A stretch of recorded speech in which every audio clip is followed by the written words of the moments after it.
place for sunrise. Just open up your door to breathe in the sunshine. Sing with us on the porch. Today is June 4th, 2016. Joining us on the porch is Linda Sniedze Taggart. The best place for family. What are you waiting for? Where friendships run deeper. Come join us on the porch. So glad you're on the porch.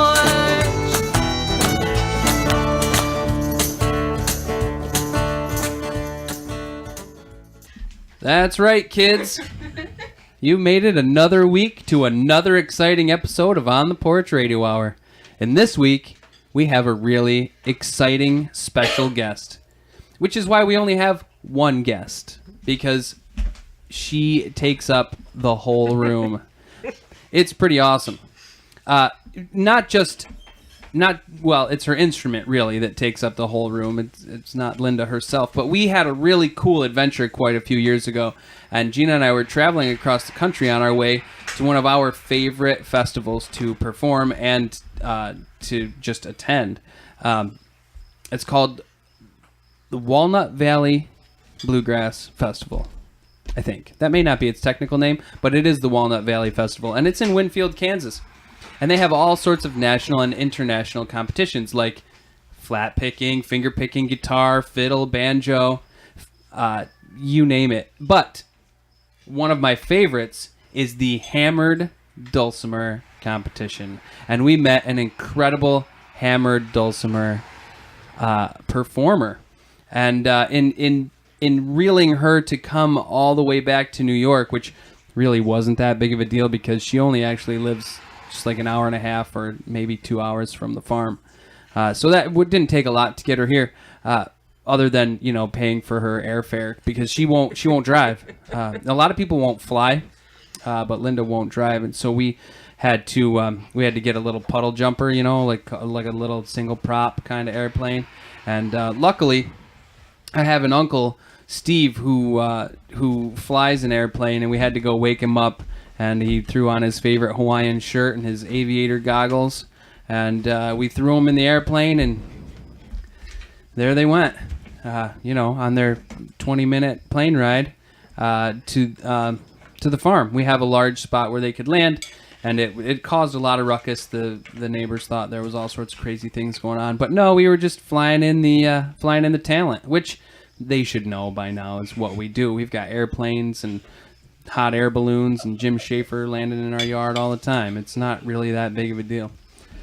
But anyway, we've got Linda here, and it's going to be an awesome show. I'm super excited. I've been looking forward to this for a long time, and it's going to be really neat. It was just cool to sit here and listen to her tune and to play and to do her sound check. I could have done it forever. I even brought up to On the Porch Radio Hour's music director, Gina Holsopple, that it inspired me to not go back to Winfield, not take out my instrument and start performing, which it did. It inspired me to do all of those things, but really it just inspires me to want to get married again, because it's like really good wedding ceremony and what are those things called? What do they do? Reception. Yes, wedding reception. I don't do weddings all that often. So that's a good thing. Yeah, I guess that's pretty good. So anyway, we'll talk more about that later. But Linda, you're on the porch. Glad to be here.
So in our conversation before the show started, I learned a piece of information about you from you that I hadn't realized, and that's that you started playing the hammered dulcimer 10 years ago.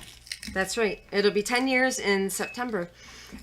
Even though I have a long history of all kinds of music involvement, I played classical piano for 13 years from the time I was 5 until I graduated high school, and participated in lots of vocal ensembles and things like that. I really only started on the hammered dulcimer in 2006, September of 2006. And that happened partially because the hammered dulcimer is actually indigenous to Western New York State. I'm from Rochester, New York.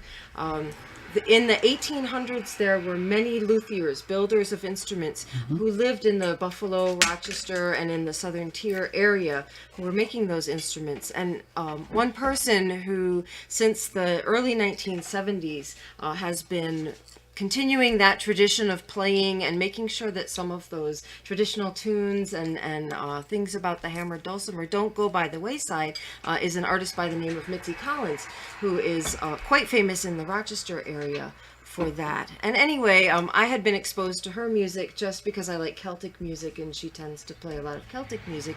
And a friend of mine was over one time in the summer of 2006 and said, "Oh, by the way, I have a milestone birthday coming up, and for that birthday, I've decided to give myself some lessons in an instrument that I've always liked, the hammered dulcimer." And I said, "Oh, well, I like the hammered dulcimer too, but I really wouldn't take lessons unless they were from someone that I really admired as a player. So that's probably not going to happen." I said, "Well, who's teaching the class?" She said, "Well, Mitzi Collins." So I said, all right, sign me up. So the next thing I knew, I had rented a dulcimer, and I was sitting in a class at the Eastman Community Music School in downtown Rochester, learning how to play the dulcimer. And the more I played it, the more I loved it. Mm-hmm. So it shows. Yeah. Yeah, it shows. It looked like you were really enjoying it. So if you don't mind, I'm going to stay in that vein for a second. Fine. And I'd like to talk about the instrument, because the hammered dulcimer is not a well-known instrument, even in New York. That's right. So tell us a little bit about the makeup of it, the strings, the number of strings, and some of the nuances that go into a hammered dulcimer. Okay, so the first thing I'll say about it is that the hammered dulcimer is actually the ancestor of a piano. Okay. Because if you think about what happens when you're playing a hammered dulcimer, you have hammers and you're hitting strings. And that's exactly what would happen if you were to look inside of a piano. So without the keyboard portion, we've got basically the same thing, but it's a lot more easier to carry around than a piano. Right. So that's kind of its pedigree, maybe. The first hammered dulcimers are authenticated to around the 1400s in the Iran, Persia area of the world, and those came about right around the time that drawn wire was invented, because until you had a steel string that could bear the amount of pressure that's needed to string these over a soundboard, there wasn't any possibility of an instrument like that. Yeah. Now you find these instruments all over the world. The American hammered dulcimer is very similar to what you see here, although you can find it in many different sizes. But there are instruments in this family in Germany and Austria, where it's called a Hackbrett. In China, where it's called a young chin, which translates as foreign zither. There are ones in Turkey, Greece, known as a santur. All over the place. They are really well known and still played today. So that's kind of a little bit. And that what I was talking about, the history, local history of the instrument came about where in the 1800s this was an instrument that people could afford. Pianos were not necessarily affordable. A hammered dulcimer you could keep in your parlor if you were of the rising middle class. You could keep in your parlor and feel as though you were offering your family the benefits of a musical education. However, at that time, it was prioritized for young women well above a violin, or a flute. Those were not instruments for young women because they were considered too forward. Those are melody instruments, and so they're usually leading a group, and so that would not be for someone's daughter. They wouldn't want that. For obvious reasons, the cello was not something you wanted your daughter playing either. It just didn't look as genteel as you wanted to look, and so the hammered dulcimer really rose in popularity during those years. That's crazy. Yeah. How neat. What a great history that is. Yeah. And we were talking about the dampers that are on this too. You That's have a right. foot pedal. I do. I have a foot pedal that raises and lowers. Maybe you can see dampers on both sides that run the whole length of the instrument. So you heard when I was just playing open strings, as opposed to when I put the dampers down. So a very damped sound, kind of like a marimba maybe. And of course this is a percussion instrument. It's classified as a pitched percussion instrument because I can play melody, but I am striking it, and so that makes it a percussion instrument. Yeah. Awesome. Yeah. That's really cool. And thank you for taking a few minutes to talk to us about the history of it, because it really paints an awesome picture. How you just explained it, for me, paints a really awesome picture of what's happening now when I'm hearing it. So what I would like to do is I would like to ask you to play us another song, and then we're going to have you come back and we're going to dive into you. Okay, cool. If that works, Absolutely. that would be really cool. Absolutely. So what I want to play for you now is a medley of two tunes. Okay. They're Irish tunes. The Irish have the absolutely best tune titles in the world. Yes. So these two tunes are Dusty Windowsills. Who can identify with that, right? Dusty Windowsills and Banish Misfortune. Oh, wow. So, and I've kind of designed these tunes to function as a showcase for what the dampers sound like. So it's good timing to do that now. So here they are, two Irish tunes for Awesome. you. Let's see if I can keep from slipping. All right.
Two quick Irish tunes. That was awesome.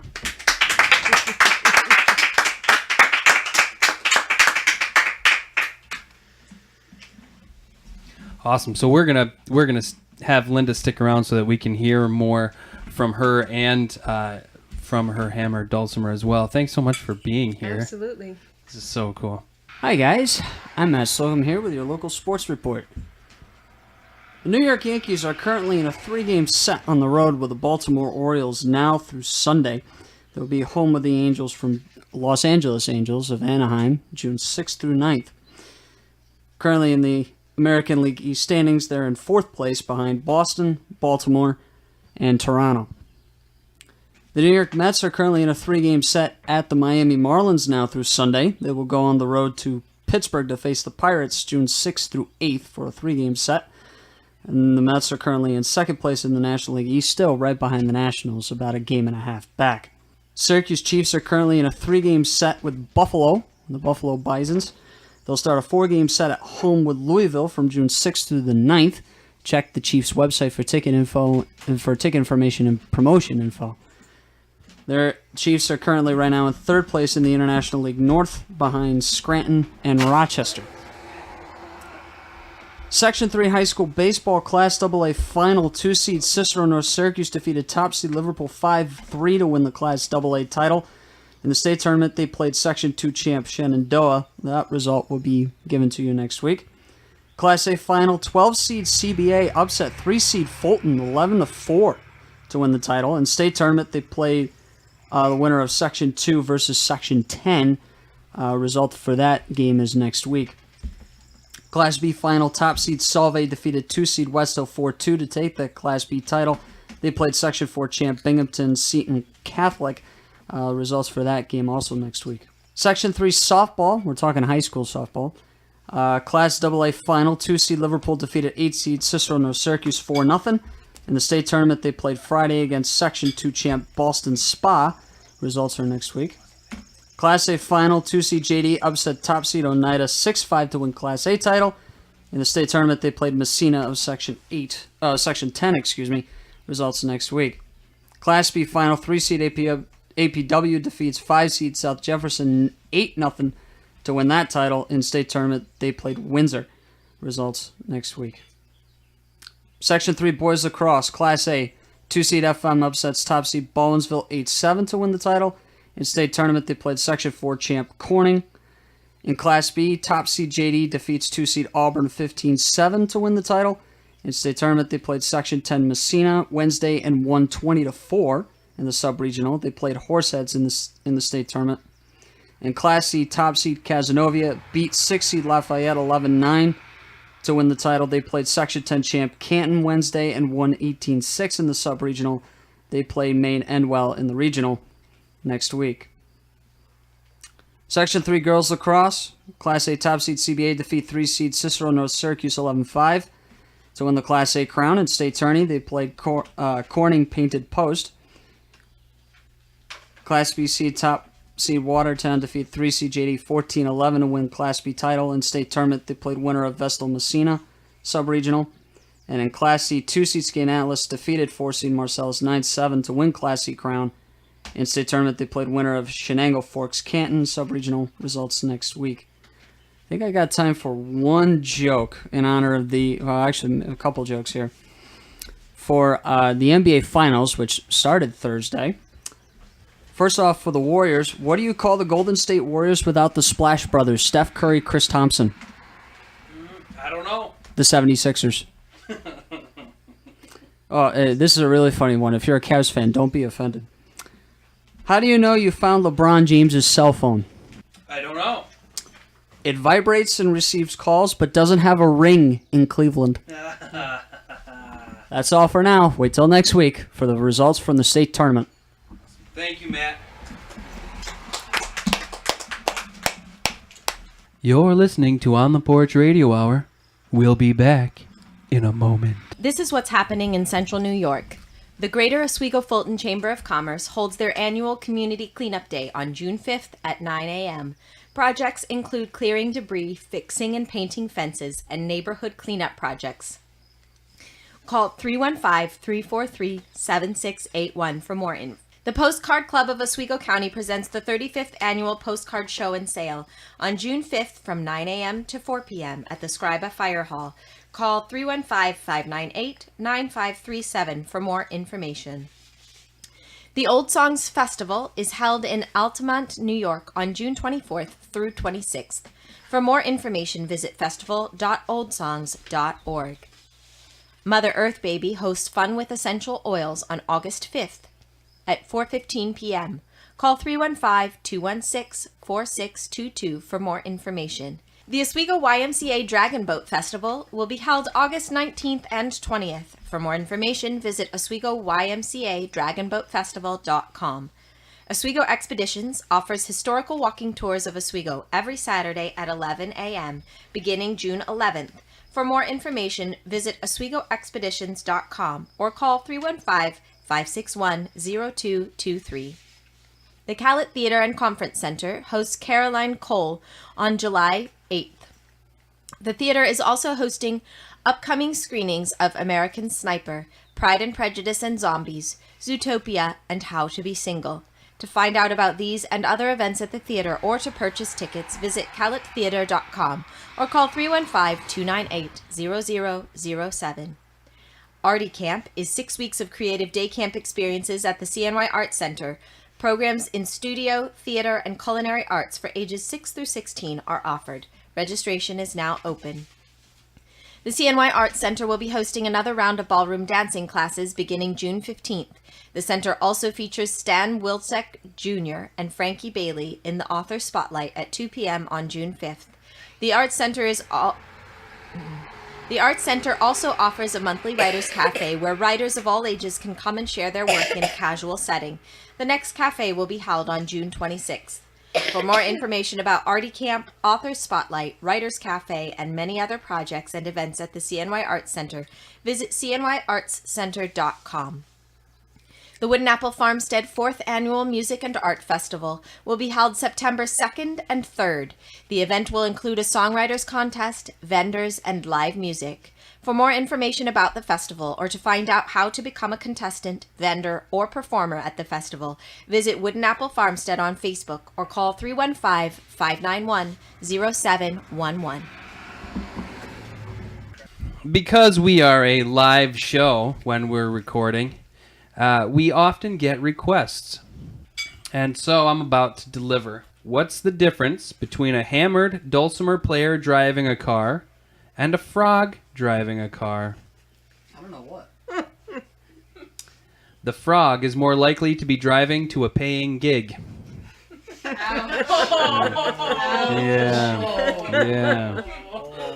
Yeah, I know. It's worse than my jokes. Yeah. Here's another one, kind of in the same vein. How do you make $1 million playing the hammered dulcimer? I don't know. How? Start with 2 million. Yeah, I know, right? I know.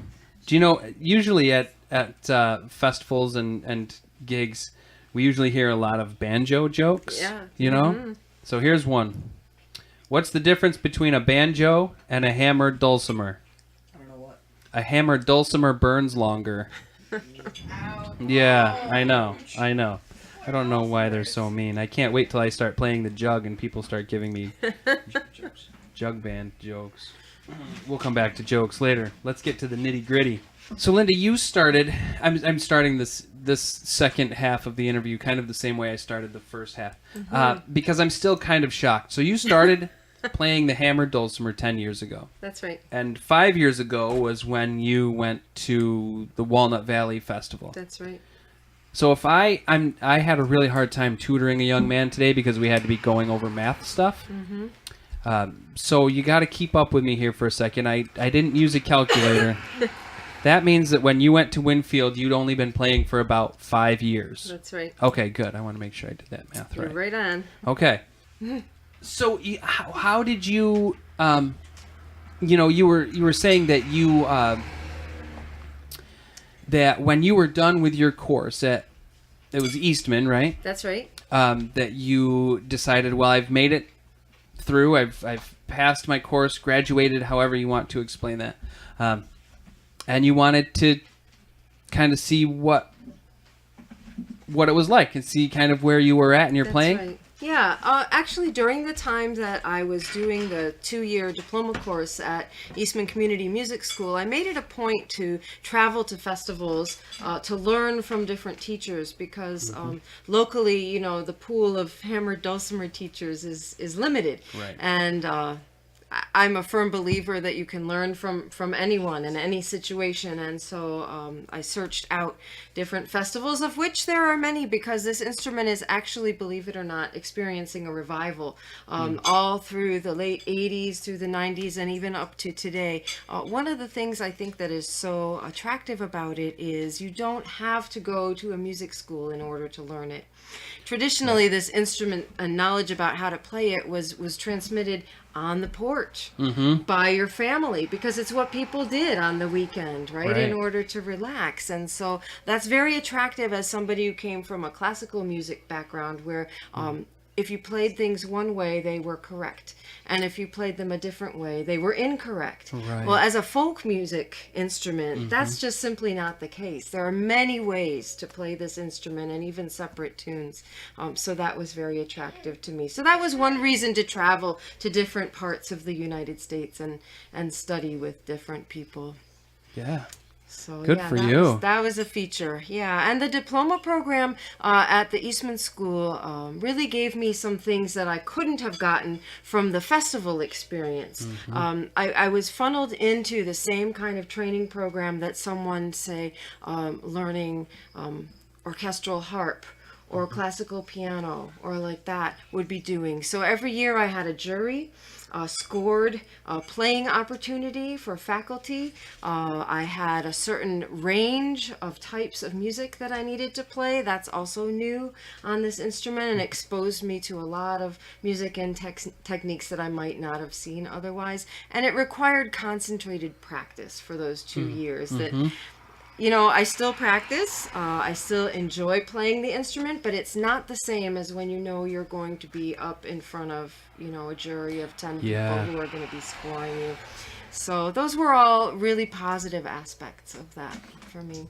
And luckily for me, it turns out that the school was willing to hire another hammered dulcimer teacher. So I finished my diploma in June, and in September I started teaching at the school where I got my diploma. So that's been wonderful. Since I was telling you before, teaching is really, I love performing, I love playing, especially in a group, but teaching is what really makes me happy with this instrument. And so Eastman has been a way to hook me into students in the area that I can work with. So that's been great. That's exciting. Yeah.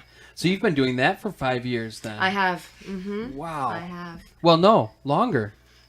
Well, no, I've been teaching since around 5 years ago. Right. That's Oh, yeah, sure. Wow. That's something. Yeah, and it never ceases to amaze me that we don't run out of students.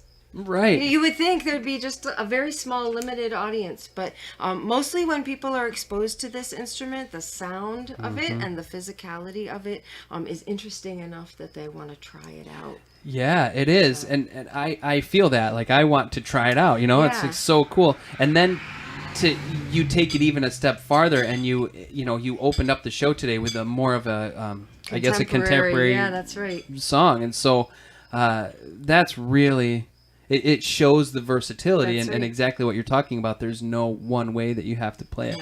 Yeah, that's very attractive because it's a way to express yourself on the instrument. And I think those of us who play music, that's what we're looking for. We're looking for a way to connect who we are with the music that we put out there. That's and right. so I just find that I heard an interesting thing once. You asked before whether I sing when I play, and that's certainly possible, and people do it. But I usually just play, and one way that I was encouraged to prepare for some of these juries and the other things that I do in the performance area is to think about the instrument as my own personal voice. That instead of singing, you know, with words, I only have these strings and these hammers in order to get my message across. So that informs a lot of the way that I play. Sure, it shows. So, yeah. It's a really interesting way to look at it, and it Right. makes a ton of sense. Yeah. So you're doing that. There's so much information that you sent me that we're not getting to, Right, right. and I feel really bad about that. So I want you to take 2 minutes and Cram it all in? give us whatever 2 minutes of really awesome stuff, because I think there's so much in Linda Okay, that well. we should have like a whole series of Linda shows. I know some people who might not agree with that, but okay. So 2 minutes about me. I guess I'll talk about my heritage. Yes, please. Because that is a lot of what brought me to music in general and to this instrument. So my heritage is Latvian. Both of my parents immigrated to the United States with their families of origin in the 1950s from Latvia, which is one of the 3 Baltic countries with Estonia and Lithuania that got taken over by the Soviet Union at the end of World War II. Okay. So they spent time in the German displaced persons camps, not together, they were kids, and then moving to the United States. So all during my growing up, Latvia was not a free country. Right. Even though the United States and many others did not admit the annexation by the Soviet Union, that's still what happened. And so it was really our job to maintain all of the cultural traditions and treasures that were a part of that country. So things like language, music, literature, dance, all of those things, we were raised knowing that it was up to us to make sure that those things didn't disappear because they couldn't grow and be preserved in the Latvian sphere itself. Sure. So that meant that I spent each summer from the time I was 5 until I was 16 at a Latvian summer camp in the Catskill Mountains. It meant that during my high school years, I spent 6 weeks at a Latvian summer high school where we studied things like Latvian geography, language, literature, all the things that we talked about. And weaving through all of that was music, because Latvians are a singing people over everything else. And so music was very important, sang in lots of choirs and did a lot of music things. And so to come to a different instrument, I bring all of that Latvian stuff with me. Yeah. And so one of my favorite things to do is to arrange pieces for the hammered dulcimer that are Latvian folk tunes. And I could tell you a lot about Latvian folk tunes that we don't have time for, but I'm hoping maybe that I have time to play one thing for you that is a Latvian folk tune on the hammered dulcimer. So this is a solo arrangement. No self-respecting Latvian would listen to this and say, ah, yes, I know that tune. It's Sarkandaļa roze auga. However, when you're playing for an audience, you have to involve the audience. You can't just play the tune straight out and be done. So this has a lot of extra things in it that a purist would not recognize, but is actually based on the tune itself. And just a side note, this tune tells of a rose that is blooming by the side of a road. Some boys come along and say, oh, I'm going to pick you, beautiful red rose, because I want to give you to my love. And the rose says, I don't think so, because I have thorns, and if you try to attack me and pick me, you'll be sorry. And so this is a song from way before, maybe the 12th century or 13th century, the words and the melody, and yet it became kind of a underground anthem, maybe, for Latvian people during the occupation to kind of say, no, we're going to maintain our traditions and our culture, even if the annexation believes that that's not going to be so. Yeah, what a great message. Yeah, isn't it? That's cool. Isn't it? Yeah, so here is Sarkandaļa roze auga. Let's see.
That was lovely. Thank you.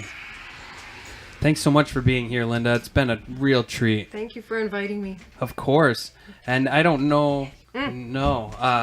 So you are part of a group too, right? I am part of a group. We have a group that's based in that same school where I did my diploma, the Eastman Community Music School. We have a group called Striking Strings. There are about 20 of us in that group. Yeah, not all on hammered dulcimer, but many. The next place that we'll be playing is actually at the Old Songs Festival, the last weekend in June. That's in Altamont, New York.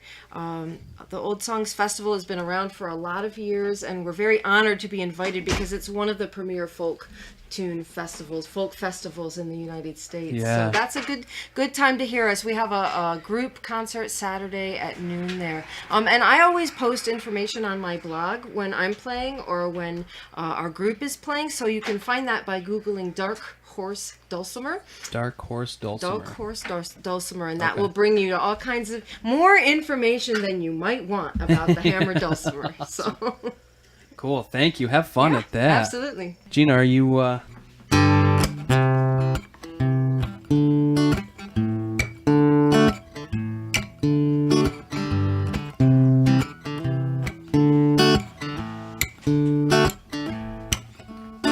Follow the moon, she'll bring you home.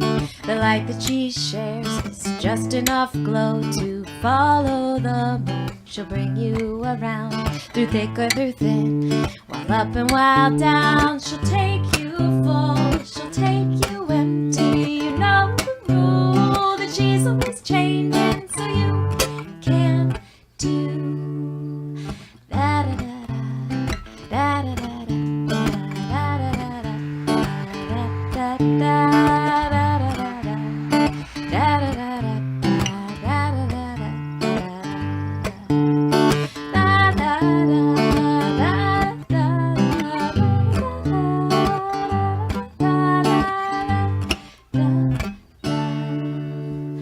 Follow the moon, she'll bring you home.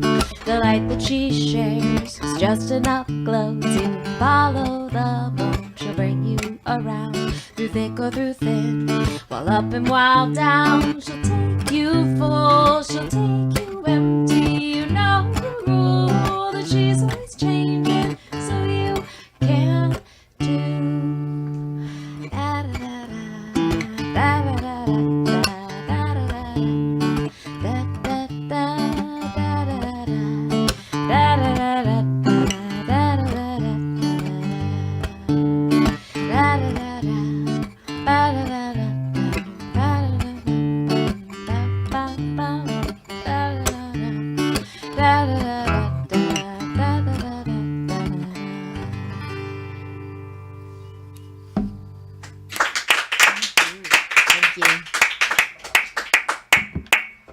In June of 1987, Michaela Robertson decided that now that she was a big deal graduate with a master's degree nonetheless, that she was going to do a little traveling and try to put some of her education to some practical application. She was an archaeologist, or at least she wanted to be an archaeologist, and there was plenty of history and places within Tonkahogen that had a ton of history that she could explore and check out and excavate, but she wanted to see other parts of the world. And she wanted to see someplace really old, which is how she found herself on a plane to Scotland. And she wanted to explore a small residence by the name of the Knap of Howard. It's in Papa Westray, Orkney, Scotland. And the belief is that it was occupied between 3700 BC and 2800 BC. 900 years this one residence was occupied.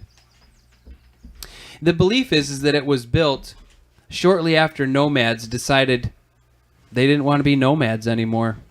It was time for them to settle down and build a home and apply their knowledge of agriculture and domesticate animals and plants. And there it was at the Nap. That's what she called it anyway. She doesn't think that the natives that lived there probably called it the Nap, but that's what she called it. And it was this small stone dwelling. It had two sections to it. They believed that there was a second house. There's a tunnel between them. It was built into the side of a hill, but it was still standing. And that's the part that really was just really intriguing for her. So when she got off the plane, she got out all of her maps, threw on her backpack, and started finding her way across the country to get to that place. And along her way, she asked people that she was told had knowledge. And they were able to give her little bits and pieces. But she was never sure. Never sure. She couldn't feel it yet because she wasn't there. So she took all of her notes and jotted everything down. One day she decided to take a break, and she laid down on a bench. And next to this bench was just a big, open pasture. And there were little wooden posts that had been pounded into the ground who knows how long ago. And there was nothing that went in between the posts. It was just posts now. And off in the distance there was cattle and some sheep. But it was really just her and the wind, some tall grass. And every once in a while, above the tall grass, you could see a brightly colored wildflower peeking out its head. And as she watched the grass and these wildflowers blow in the wind, it felt like, almost like a shower. Like after you get through a really hot day, working hard, hiking, and you take a shower, and then you get out, and you feel like a brand new person. This is what this felt like. This breeze, the grass, the wildflowers. And she imagined herself at the Nap in 3700 BC. Like the wildflower, peeking her head up above to see what was happening. At the new age of this agriculture, at the beginning of an incredible revolution in the way that we now know the world. Staying put, raising a family, raising your food. It was all really overwhelming to think about. And she wondered what it would be like once she got there. Would it be a letdown? Would it be incredibly exciting? As exciting or even more exciting than what she already imagined? She looked at the photographs that she had clipped, saved in her backpack. This spot right here, where they think they might have had a chimney going down into a fireplace where they cooked and kept warm and huddled around during those cold, rainy Scotland days. And over here, maybe, is where they slept. And over there, next to the fire, was where they were preparing the food and grinding whatever plants, and if they grew grains, she wasn't sure. And she thought that was probably her job, was to know this. But all this time that she thought about it, really all that she knew was her job was that she just needed to be there. And she thought about herself as an archaeologist, studying people that no longer existed, and trying to recreate that culture, that community that they had. And how awkward it probably was. I mean, as culture and community still is, really. But they were really the pioneers of community and culture. They were deciding to settle down with one another. Communities that for thousands of years had been on the move. That was what they did. And now, for some reason, they decided to stop and stay. What an incredible transition that must be. And how many of those community members left? How many of them came back home? How many of them decided that they really needed to just be walking the earth? It was a lot more than she really wanted to be thinking about. But the deeper she thought about it, the more she was there. Soon that bench vanished, and those wooden posts were gone, and it was just this great plain of grasses, wildflowers. And she was following a group of animals, trying to pick which one she was going to hunt and try to get back to her family. Thinking about how difficult that was, and which pioneer was it that decided we were going to stop hunting and following the animals and just keep them, raise them, and eat them? How does that work? Was that person seen, or was that a group of people maybe, that sat around one of their campfires as they traveled across the countryside, had a meeting like we do now around campfires and have deep conversations as a fire in the middle of the dark seems to do, drags that stuff out of us. She could see that group of people waving their arms in excitement, describing how they would stack stones and earth and have a place to call. What would they call it? Maybe they didn't. Maybe they decided that they should just get there and try it first, and then see how it felt, and then maybe they'd name it. And as she made her way over the next couple days to the nap, that was the thing that stuck with her the most. What is it that we call that? Where we want to belong, or where we find out that we finally do belong. What is that? And how do we know we belong? Where does that come from? Who decides? Who decided? And there it was. And she stood in a very short stone doorway. She squatted low and found herself walking through, holding her breath, looking at herself to make sure that she wasn't transforming into somebody from that time, because that's what it felt like. 5,000 years old. For 5,000 years, this dwelling has been here. How many people have passed through here and lived, stayed here? How did they know? If they'd never built anything like this before, how did they know? How did they know how to do that? And how did they know how to do it so well that it stood for 5,000 years? She was tired, mostly from thinking. But as she took it all in, she'd never realized that she just ended up going from her squatting position to a kneeling position, to a sitting position, to where she was finally laying down. Her arms spread out wide, feeling the warmth from the fire that was there 5,000 years ago. Feeling the exhaustion of cultivating land, raising animals and a family.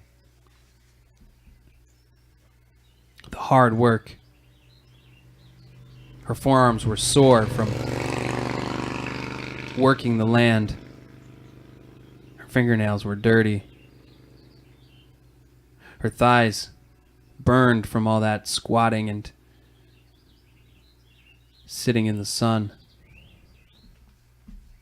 And as she let the floor really support her, She really felt it rise and lift her, and she let go. Let herself stop holding herself up. She thought about the people that started her town. They were nomads in a way, displaced from a war. And how did they decide? Maybe the people that settled the Nap, maybe they saw something like a giant swan too. I mean, what was their sign? What made them decide they wanted to be here? Was it that feeling? That thing that they wanted to give a name to? Or did that come after they were there? And as she fell asleep in a place that she shouldn't be falling asleep, thousands and thousands of voices from thousands and thousands of years replaced the stone floor that she was laying on. And the earth and stone walls, as tight and small as they were, reverberated like a giant cathedral. And all of those voices singing, "This is my home. This is my only home. This is the only sacred ground that I have ever known. And should I stray in the dark night alone, rock me, goddess, in the gentle arms of Eden. Rock me, goddess, in the gentle arms of Eden."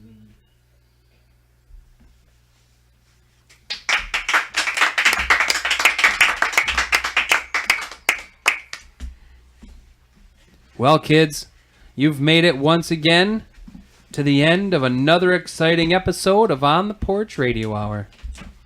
I'm your host, Matthew Wood, and sitting right next to me is a wonderful guest. Linda, I'm not going to say your maiden name, Taggart. Thank you for being on the show. Thank you for inviting me. It was awesome to have you here. And to have all of our folks that are paying attention on Concert Window, thanks for being here. And I want to thank Matt Slocum for bringing the sports. I kind of like that piece. We're going to keep working that. And our audience that's here live in-house at the farmstead, thanks for being here. A very good friend of ours, Annie Taggart, is here too. And I thought, wow, that's such a neat coincidence that we have two Taggarts in the house. They'll have to have a conversation about whether or not they're related. That's pretty neat. Yeah. Yeah. Yeah, right. They rode here together on that single prop puddle jumper. Where are we?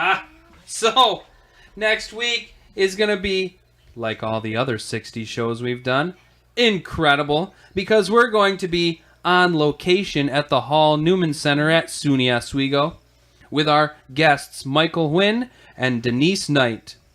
Oh, and get this. Are you ready? You're not. I know you're not, so I'm just going to tell you. On July 3rd, are you with me? July 3rd, we're going to be recording live. Not a big deal, because we do that a lot, right? But here's the thing. We're going to be at the Oswego 4th of July parade. We'll actually be on the porch at Mother Earth Baby. So if you're not a big parade goer, but a big fan of On the Porch, be there, because it's going to be awesome. I might be sitting on a stool in a winter coat and a big fluffy hat, pointing out all the floats that are going by, talking about what an incredible Thanksgiving it's going to be, and the oh wait, it's not that parade.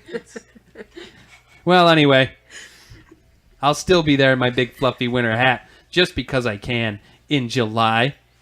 I even have American flag glasses that I'm probably going to have to wear. So anyway, kids, enjoy yourselves until then. Get plenty of rest. Bring chairs. Show up early on the 4th of July. But before then, show up.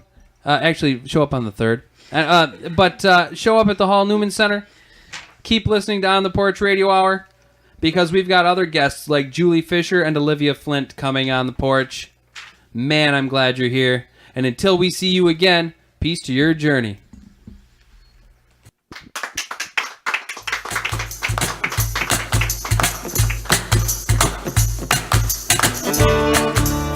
On the Porch is a production of the Wooden Apple Farmstead, with host and writer Matthew Wood. Our musical director is Gina Holsapple. Our stage manager is Ray Monet. Tonight's guest sports reporter is Matt Slocum. Tonight's sound technician is Gina Holsapple. This week's show is recorded live from Wooden Apple Farmstead in Palermo, New York. This week's guest is musician Linda Sniedze Taggart. Find information about past shows, being on the porch, and much more online at ontheporch.weebly.com.